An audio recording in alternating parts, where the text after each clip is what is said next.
Olá, sejam bem-vindos todos os espectadores do canal Futebol do Bolso. Hoje vamos falar do Benfica, com o canal El Mítico Benfica. O meu grande amigo é Ricardo, que é um representante do mundo hispano-falante dos benfiquistas. Hoje vai estar connosco para a nossa conversa e vamos primeiro começar da atualidade do Benfica.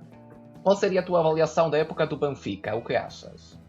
Bem, Camilo, antes de mais, muito obrigado pelo convite. É um gosto estar aqui contigo e estar aqui também no podcast Futebol do Bolso, que acompanho já há algum tempo. E muito obrigado pelo convite e muitos parabéns pelo vosso trabalho, que tem sido espetacular.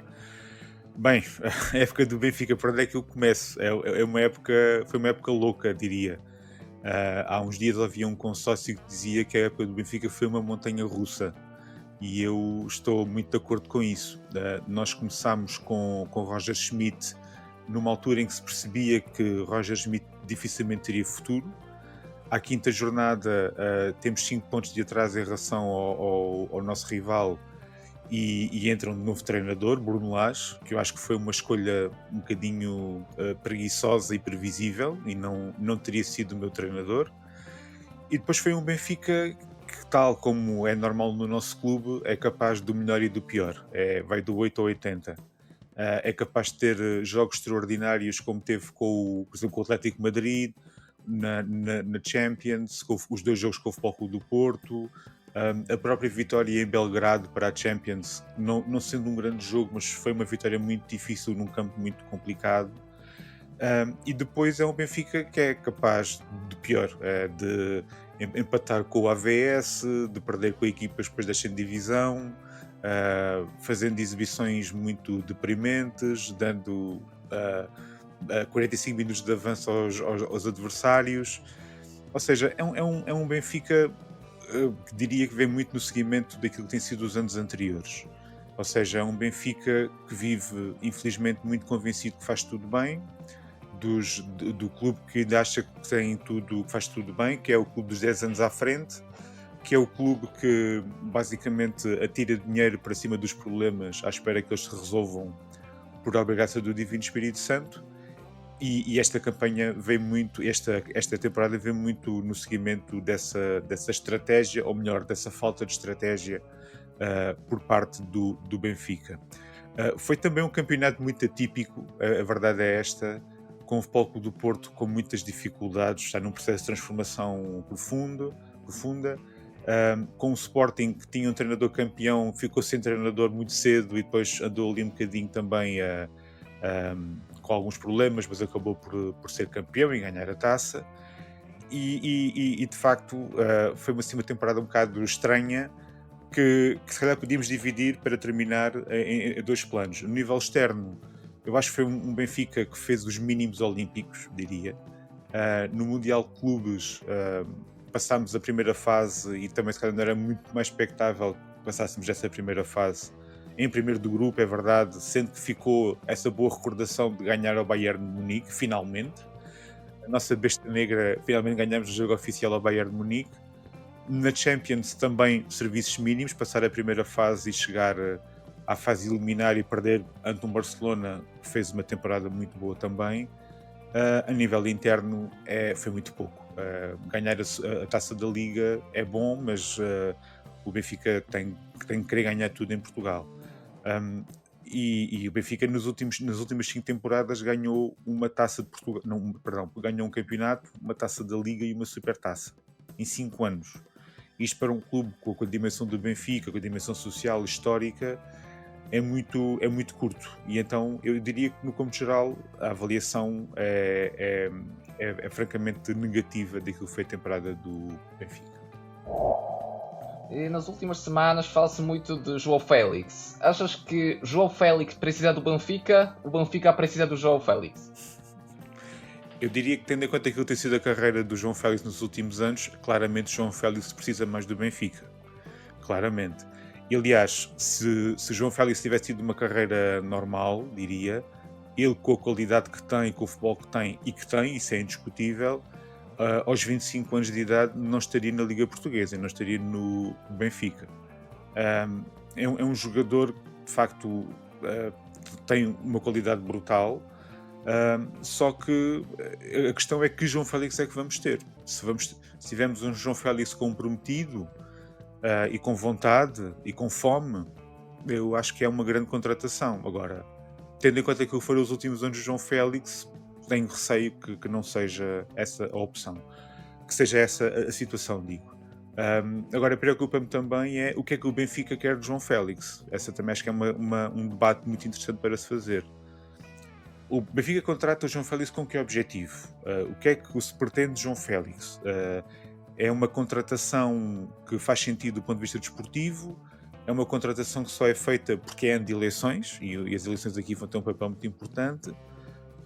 E depois também há aqui um lado financeiro, que é até que ponto é que faz sentido o Benfica, que investe sempre muito mais do que os rivais, contratar um jogador, quer dizer, fala-se em 20 ou 25 milhões de euros por metade do passe. Isto é uma barbaridade. Isto para a realidade portuguesa é muito complicado, e o João Félix também não vem jogar de borla, ou seja, vai ter um ordenado chorudo, não é? Uhum. Portanto, eu diria que, em jeito de conclusão, o Félix precisa mais do Benfica. Agora também é preciso clarificar o que é que o Benfica pretende de João Félix. E também é preciso ter a linha de conta que não há, a água não passa duas vezes por baixo da mesma ponte, ou seja, quem está à espera de ver um João Félix que tivesse tido a mesma influência que teve em 18-19, acho que é para esquecer. Será outro João Félix, noutra circunstância completamente diferente, e vamos ver o que vai dar. Mas gostava de estar mais otimista em relação a esta situação. Mas pronto, vamos ver o que será e se ele virá, porque ainda não é líquido que ele possa vir para o Benfica. E acho que Bruno Lage tem condições, deve continuar do Benfica? É uma ótima pergunta. Eu para mim, Bruno Lage nem tinha regressado, vou ser muito franco. Eu acho que há uma expressão que se utiliza muito na política, que é: não há uma segunda oportunidade para causar uma primeira boa impressão. Uhum. E neste caso, acho que é isso que acontece. Ou seja, é um treinador, não é que seja um mau treinador, mas acho curto para aquilo que é o Benfica. É um treinador que, por exemplo, prepara muito bem os jogos. Normalmente os jogos com as equipas grandes prepara-os muito bem, mas depois tem falhas um bocado complicadas para um treinador que tem que estar num clube deste nível. Tem muitas dificuldades de ler o jogo, às vezes com as substituições mata a equipa completamente, e depois também tem alguns problemas na comunicação, creio. Acho que às vezes exagera quando não devia, ou tenta ser mais papista que o Papa. Tem outras que calhar devia ser mais agressivo e não é. Não me parece que seja um treinador com perfil para o Benfica. A situação entre ele no início da temporada e de Schmidt na temporada passada é muito semelhante, sendo que eu acho que a de Lage ainda é mais complicada, porque Lage vai começar logo com uma supertaça, e na semana a seguir tem as pré-eliminatórias da Champions League, e se esses dois momentos desportivos correrem mal, acho que é muito pouco provável que Lage continue. E em cima disto também tem há eleições para o clube, e a pressão ainda vai ser maior também nesse sentido, porque o atual presidente concorre novamente, e portanto haverá também essa pressão suplementar. Queria só dizer, só para arrematar o assunto de Bruno Lage. Bruno Lage também teve uma atitude, do meu ponto de vista, lamentável para um treinador do Benfica, que foi o de apoiar, muitas vezes até de forma explícita, a atual direção. Aliás, nós soubemos que Rui Costa se ia recandidatar à presidência do Benfica por Bruno Lage, numa conferência de imprensa no Seixal, salvo erro. Ou seja, isto não faz qualquer tipo de sentido. Bruno Lage não é o treinador da direção, ele é o treinador do Sport Lisboa e Benfica, e é funcionário do clube. E é perante o clube que ele responde, e não só perante a direção. Então acho que era importante ter isso em linha de conta. Mas também é importante assinalar que os problemas do Benfica não se resumem ao treinador. Vão muito para lá disso. Ou seja, Lage, mesmo que Lage saia, há problemas estruturais no Benfica, e sobretudo de falta de liderança e de mentalidade ganhadora, que não têm a ver com Bruno Lage. E é importante que isso fique registado. E agora vamos falar de Orkun Kökçü, que foi vendido, já está fechado para o Beşiktaş. Achas Uhum. que existe um conflito entre o treinador e o jogador turco? E a segunda questão, é uma boa decisão do Benfica de vendê-lo? Eu acho que a saída era inevitável. Ou saía ele ou saía Bruno Lage. Pronto, é tão simples quanto isto. Aquilo que se passou no Mundial de Clubes foi muito mau. Foi um episódio muito feio. Um jogador como o Coxo não pode ter aquele tipo de atitude e também importa referir que Bruno Lage não pode ter aquele tipo de resposta. Ou seja, aquilo não faz qualquer tipo de sentido. Um, eu acho que do ponto de vista do balneário, se calhar foi uma boa decisão. Coxo foi o jogador mais caro da história do Benfica e foi um jogador decisivo desta temporada na medida que era um dos titulares, mas não era o craque que nos venderam quando ele chegou. Ou seja, faltou-nos um Coxo mais afirmativo nos jogos mais importantes, nas Champions, mesmo nos jogos contra os grandes em Portugal. E ele, em termos de números, se calhar até fez boas temporadas, mas em termos daquilo que aportava à equipa, se calhar não foi o jogador que nós precisávamos. E isso é lamentável. Ele é vendido agora ao Beşiktaş. Eu reparo bem que o Beşiktaş está... Não, é um clube que não joga a Champions, é um clube que mesmo na Turquia não está numa boa situação e ele prefere ir para o Beşiktaş a estar no Benfica, o que acho que diz bem um bocado de como a relação se deteriorou. E é uma saída que acaba por fazer sentido, só lamentando que ele saia por valores muito semelhantes àqueles a que o Benfica gastou quando foi buscar, ou seja, não houve uma valorização do ativo desportivo nesse sentido, e se calhar também o Benfica queria despachá-lo rapidamente. Eu tenho pena, mas acho que é uma decisão que acaba por fazer sentido para todas as partes. Sim, é verdade. Acho que o Beşiktaş tornou-se uma segunda casa dos benfiquistas, porque o Rafa, o Jetson, que mais? Os Kökçü, o próprio Kökçü, todos agora representam o Beşiktaş, ou seja, um bom Exatamente. cliente para o Benfica. Sim, ainda mais dessa, sim. E agora, achas que tens algum jogador que está no Seixal, jogador jovem, que deve receber mais oportunidades na primeira equipa do Benfica? Bem, o Benfica tem uma formação muito boa. Esta temporada o Benfica foi campeão nacional no sub-15, sub-17 e sub-19, salvo erro.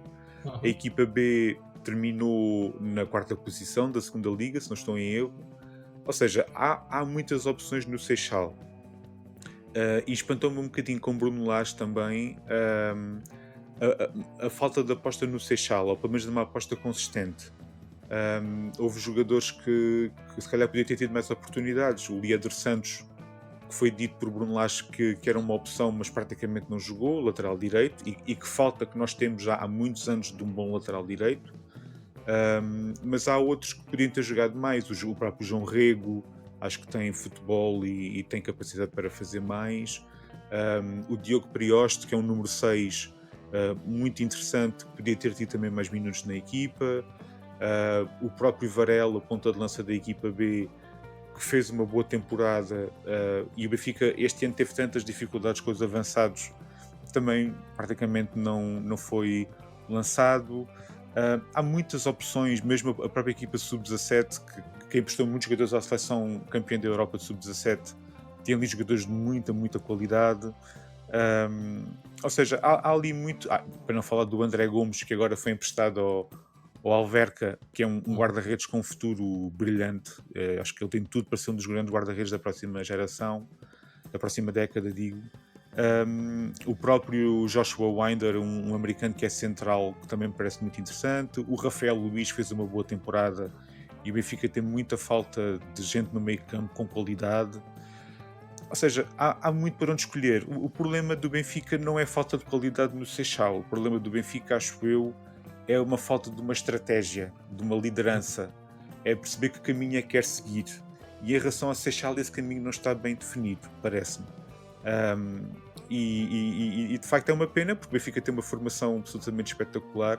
O Benfica, neste momento, mais do que uma estratégia, vive numa lógica de atirar dinheiro para cima dos problemas. Estamos agora na época do atirar a barra à parede, a ver se pega.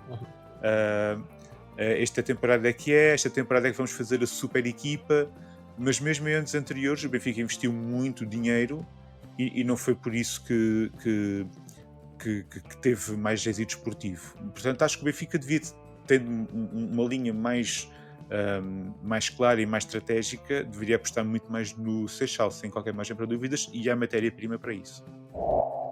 Agora vamos falar um bocadinho do mundo hispano-falante, os benfiquistas latino-americanos, benfiquistas espanhóis, porque também o tema da nossa conversa.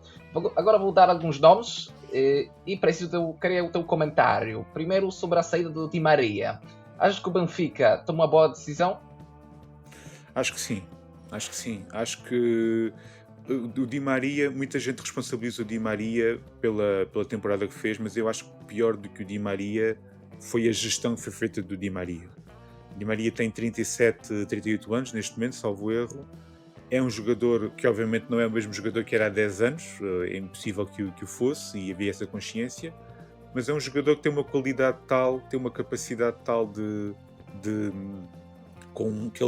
faz aquele passo que mais ninguém faz, aquele livro que mais ninguém marca.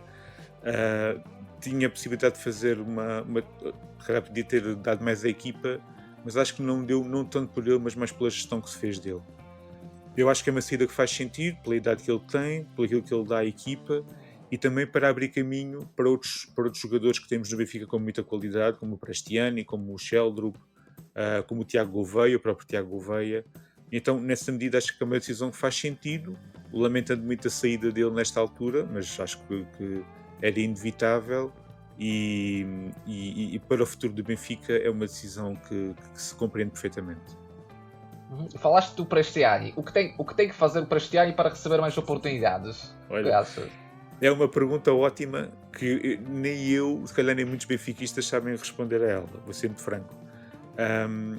É um jogador de qualidade, indiscutivelmente. Eu lembro-me muito da pré-temporada de há um ano, em que ele se calhar foi o jogador mais destacado, claramente. Agora, eu sinceramente, diz que há um plano para Prestiani, ninguém percebe qual é que é o plano para Prestiani. Umas vezes joga na equipa A, outras vezes joga na equipa B, umas vezes não é convocado nem para uma nem para outra, fala-se que vai ser emprestado e depois fica, fala-se que vai jogar e depois não joga. É uma confusão que não se percebe, e acho que deriva muito dessa falta de estratégia que o Benfica tem. Eu não sei responder à pergunta, acho que ninguém sabe. Agora, que gostava que ele jogasse mais, sim, e ele ainda por cima está naquela fase da sua carreira em que tem de jogar, tem de ganhar, tem que fazer jogos, jogar, e acho que o Benfica, se apostar nele com critério, teria muito a ganhar com isso, e o Prestiani também, seguramente. E agora vamos falar do outro argentino, Nicolás Otamendi. Otamendi continua a ser o melhor defesa do Benfica?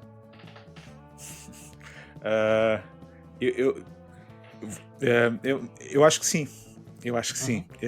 Eu sei que vou entrar um bocadinho em contradição com o que disse em relação a Di Maria, mas a renovação agora do Otamendi por um ano é talvez a renovação que me deixa com sentimentos mais contraditórios, com maior conflito. Porque eu diria que, se calhar, do ponto de vista meramente racional, a renovação do Otamendi, se calhar, não fazia muito sentido. Porque já tem 38 anos, já tem uma certa idade. Agora, tendo em conta o que ele ainda joga, ele fez jogos de grande qualidade esta temporada, fez uma Champions muito boa, mesmo o próprio Mundial de Clubes jogou muito bem, ainda é titular da seleção argentina, que é só campeão do mundo. E depois ele tem uma coisa dentro do clube, que é para além de ainda jogar muito com a idade que tem e de ser uma referência, é talvez dos poucos esteios que o Benfica tem de liderança.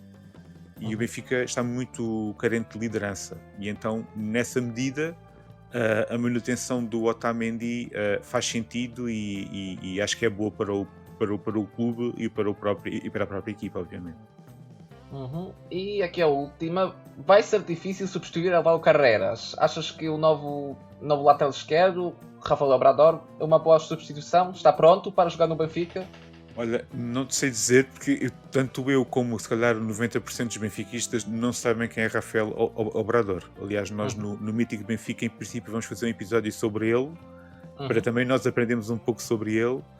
Sobre Rafael Obrador não te vou conseguir esclarecer. Sei que só que ele teve agora uma temporada que chegou cedido ao Deportivo de La Coruña, Agora, vai ser difícil substituir Álvaro, isso vai, sem dúvida alguma. Álvaro, não sendo ainda um jogador feito, mas tem tudo para ser um dos grandes laterais do futebol europeu da próxima década. Em termos de saída de bola, é do melhor que há. Já vai tendo mais gol, vai aparecendo mais na área, e é um jogador que, se melhorar um bocadinho o cruzamento e se calhar trabalhar um bocadinho mais aquele pé esquerdo nos lances de bola parada, vai ser um caso muito sério no futebol europeu e, portanto, vai ser muito difícil. O Benfica contratou Dal, que não é exatamente a mesma coisa, mas pronto, é sempre uma boa contratação. Não é o mesmo perfil, mas vai ser difícil substituir Álvaro Carreira. Agora o Benfica e Lage têm de encontrar alternativas para, dentro do Benfica, se não for por o lado esquerdo, de encontrar melhor saída de bola para o Benfica, que era aquilo que o Álvaro nos dava muito. Talvez com Tomás Araújo pelo meio, talvez reforçando o meio campo, que é um dos pontos fracos da equipa. Talvez o Benfica terá de trabalhar nesse sentido, mas sim, Álvaro vai ser um trabalho complicado de substituir o Álvaro Carreras, sem dúvida. E agora voltamos à Latinoamérica e entramos nas perguntas um bocadinho mais difíceis. Consegues dizer-me o melhor latino-americano na história do Benfica, na tua opinião? E também podes justificar a tua escolha. É muito difícil, é uma pergunta, é mesmo muito difícil. O Benfica, felizmente, teve muitos latino-americanos de grande qualidade. Eu lembro-me de ainda ver, por exemplo, o Benfica começou a apostar muito nos brasileiros. Tinha jogadores como Valdo, como Carlos Moser, como Ricardo Gomes, como Aldair.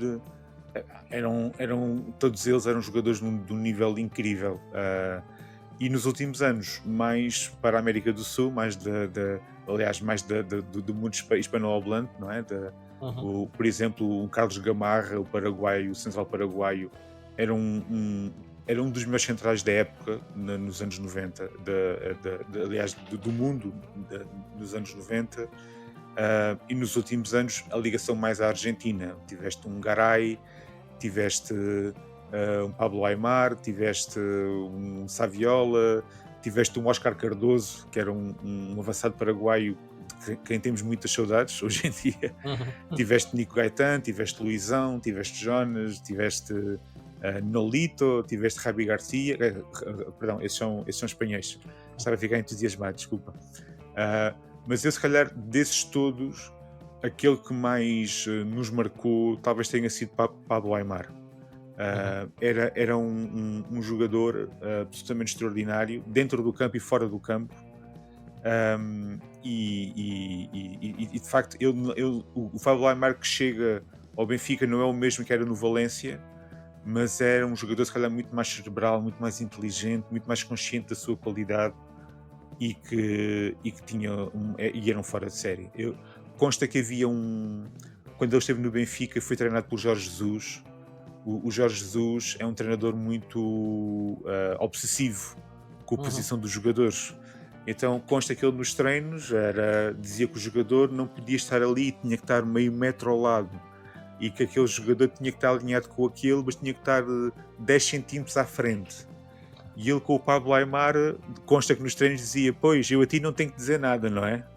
Porque ele sabia tudo, ele era um treinador dentro do campo. E então, desta longa lista, claramente diria Pablo Aimar. Ok, me deram o Aimar agora no Benfica, jogador deste perfil. Sim, perfeitamente. E fala-se muito de vez em quando se fala em novos treinadores ou para trabalhar no Seixal, que ele trabalha com o Sub-17, creio, o Sub-19 argentinos, da seleção argentina. Eu até não sei se ele não voltará ao clube e até quem ouve entrevistas dele percebe que ele tem uma forma de pensar o futebol que é muito, muito interessante e de alguém com visão e com muita capacidade. Sim. Tu já falaste dos jogadores espanhóis, então aqui surge a pergunta: melhor espanhol na história do Benfica, na tua opinião? Opa, essa sim, eu assim, os melhores que vi jogar, talvez o Javi Garcia, que ainda há pouco tempo fazia parte da equipa técnica de Roger Schmidt. O Álvaro também muito bem. O Álvaro, apesar de ter sido só 1 ano e meio, mas e foi em crescendo, foi sempre a crescer. O Álvaro teve uma evolução brutal sobretudo com Bruno Lage, foi um dos méritos de Bruno Lage. Mas para mim o jogador mais destacado, talvez o Grimaldo. O Grimaldo jogou 8 temporadas no Benfica, e creio que sim, 8 temporadas, Sim, sim. e era um jogador completíssimo. Era um jogador que tinha saída de bola, que jogava por fora, jogava por dentro, tinha um remate fabuloso, tinha na bola parada, era fantástico. E até pelo tempo que teve, eu diria claramente o Grimaldo. Mas houve outros jogadores também muito bons, o Nolito, por exemplo. Houve 2 jogadores que tive muita pena terem vindo em momentos maus da vida do Benfica. Um é Carlos Marchena, que anos mais tarde seria campeão da Europa com a Espanha. Vê bem a qualidade que ele não tinha, mas veio numa época horrorosa. Outro foi o malogrado Reyes, José António, agora não me lembro, Reyes, que era um jogador também extraordinário. E houve uma contratação que teve uma passagem muito estranha pelo Benfica, foi o Capdevila, o lateral esquerdo, que era campeão com Espanha e depois praticamente não jogou no Benfica. Foi uma coisa que ainda hoje ninguém percebe o que é que se passou, que era um grande jogador, e tive muita pena que ele não tenha se ingrado. Mas destes todos, eu diria que Alejandro Grimaldo, claramente. E agora vamos fazer um pequeno joguinho. Eu vou dar 2 nomes dos jogadores. Tens de escolher só um e justificar a tua resposta. Algumas Certo. acho que já foram respondidas, mas vamos ver então. Começamos com Enzo Fernandes e Pablo Aimar. Não, Pablo Aimar, claramente. O Enzo é um craque, é um jogador fabuloso. O Enzo, eu tive a oportunidade de ver jogar ao vivo algumas vezes, é uma coisa assombrosa. Só que só teve 6 meses no Benfica, e foi curto. Eu acho que se ele tivesse continuado mais um ano pelo menos, acho que as coisas poderiam ter sido diferentes. Mas pelos anos que teve no Benfica e pela magia que significou, eu diria Pablo Aimar. E Darwin Núñez e Javier Saviola. Essa também é boa. Eu iria para Saviola, porque quando veio para o Benfica já era um jogador feito. O Darwin foi um bocado um processo de crescimento. O Darwin, quando saiu, era um indiscutível, mas o Darwin teve problemas seríssimos para se afirmar no Benfica. Lembro que toda a gente chamava de cepo, que não jogava nada, e depois tem aquele último ano com o Nelson Veríssimo, quem diria, que faz uma temporada fabulosa. Do ponto de vista atlético, é um animal, no meu sentido do termo, e tecnicamente também, às vezes na tomada de decisão não é tão bom, mas o Saviola era classe pura, era um jogador fabuloso e ainda teve uma boa temporada, ainda deu ao Benfica uns bons anos da carreira dele, e o Benfica deve estar muito agradecido. Era tecnicamente fabuloso, leitura de jogo, de jogar de costas para a baliza, de aparecer frente ao guarda-redes, claramente Saviola. E agora laterais esquerdos, Grimaldo e Álvaro Carreras. Não, Grimaldo. Também pelo mesmo motivo do Aimar e do Enzo. Carreras, muito bom, potencial tremendo. Acho que é um miúdo que gostou muito de jogar no Benfica, mas foi só 1 ano e meio, foi muito curto, gostava de ter tido mais tempo. Grimaldo, foram 8 anos e sobretudo a última temporada que ele faz com o Roger Schmidt é uma temporada fabulosa. Era talvez dos melhores laterais esquerdos da Europa nessa temporada, que infelizmente nunca teve muita sorte na seleção espanhola, mas merecia mais convocatórias à seleção espanhola, mas claramente Grimaldo. E agora Oscar Cardoso e Jonas. Ai pá, isso é é muito difícil, não te consigo, vou responder, mas com grande dor de alma, vou-te já dizer. Imagino. Ok, eu se calhar vou escolher Jonas, e digo isto porquê? Porque Jonas era um jogador de uma qualidade tal que assim que ele tocava na bola, todo o jogo da equipa melhorava. Ou seja, para quem não viu jogar Jonas era isto. E era um jogador que tinha tudo, rematava bem, também jogava bem de cabeça, que cheirava ao golo, Eu acho que aquele Benfica do Tetra, só foi possível muito graças a Jonas, a verdade é esta. Uhum. Portanto, eu diria Jonas. Agora, Cardoso era também. O Cardoso foi sempre assim uma relação um bocado amor-ódio com os adeptos. Eu acho que hoje os adeptos do Benfica valorizam muito mais o Cardoso do que valorizavam na altura. Porque ele era um pouco lento, e às vezes fazia exibições em que se escondia um bocado, mas tinha um pé esquerdo fenomenal, marcou muitos gols ao Sporting, portanto logo por aí deixou muitas saudades, um remate fora da área, aquele Benfica que fez boas campanhas na Liga Europa e que chegou à final, deve-se muito a ele. Portanto, muitas saudades do Cardoso. Hoje faria uma falta incrível, que ainda continua a jogar, com 40 ou 41 anos ainda continua a jogar. Mas eu iria para Jonas por tudo aquilo que referi. E deixei a pergunta mais difícil para a nossa entrevista, para concluir a entrevista aqui. Raul de Thomas e Facundo Ferreira. Que horror. Isso é, sim, é como escolher entre a fome e a peste, sim. Não sei. Eram dois jogadores que chegaram com expectativas muito lá em cima. Mas eu diria, apesar de tudo, se tivesse de escolher um dos dois, eu escolheria o Raul de Tomás. Porque eu acho que Facundo Ferreira foi mesmo, não aportou nada. Foi um jogador que chegou com um potencial incrível e deu pouco ou nada. E o Raul de Tomás, eu acho que foi também responsável, se calhar por não ter a atitude competitiva correta, mas também foi um bocado de vítima. Nem sempre ele muitas vezes jogava de falso 9 atrás do ponta de lança quando devia jogar mais à frente. O Benfica na altura também não funcionava muito bem, e depois acho que ele foi perdendo a confiança, mas notava-se que havia ali muita qualidade, e a verdade é que ele depois acaba até por fazer uma época muito boa no Espanhol de Barcelona a seguir. Talvez não tenha aquela mentalidade competitiva que se diz num jogador profissional, mas entre um e o outro talvez o Raul de Tomás. E com o Raul de Tomás vamos terminar a nossa entrevista. Muito obrigado pela tua participação, foi um prazer conversar contigo. Eu recomendo também que sigam a página El Mítico Benfica, e porque é uma página muito boa, não só para falarmos espanhol, mas para todos os benfiquistas. Muito obrigado pela tua participação, Ricardo, desejo-te boa sorte e até a próxima. Obrigado. Muito obrigado, Camilo, foi um gosto e obrigado pelo convite, e também muitas felicidades para ti e para o Futebol do Bolso também. Muito obrigado, foi um prazer.